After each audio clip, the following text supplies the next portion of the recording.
टिकली और सोना के फूली में तोर पर बिछा हो,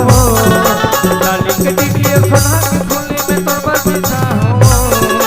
चौकी के बाजार गोरी में तोला घुमा हो, चौकी के बाजार रानी में तोला घुमा हो,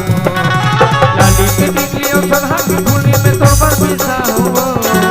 लाली के टिकली और सोना के फूली में तोर पर बिछा हो, चौकी के बाजार रानी में तोला घुमा हो,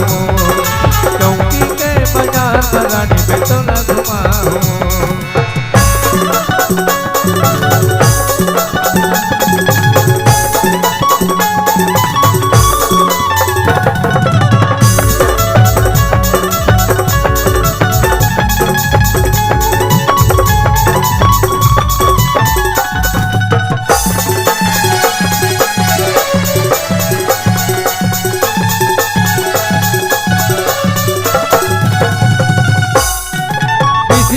चले हम गौरी का मरमर कर धनिया,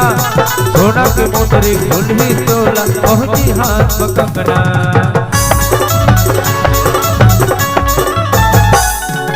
बिटिया चले हो गौरी का मरमर कर धनिया,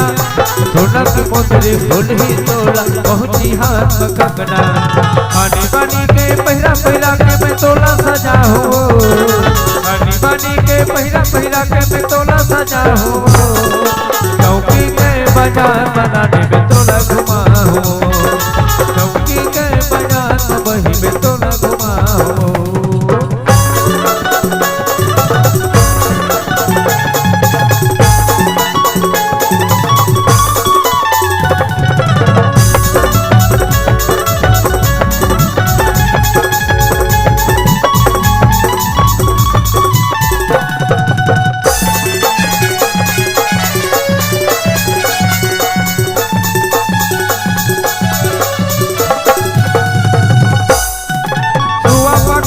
बोल खाले हो और चिटकी के लोकरा,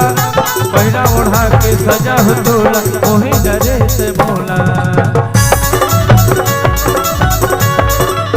सुआ पाखी के बोल खाले हो और चिटकी के लोकरा, पहिरा ओढ़ा के सजा हो तोला वही डरे से बोला, मेरी लगा के माहौल जाके मैं तोला ले जा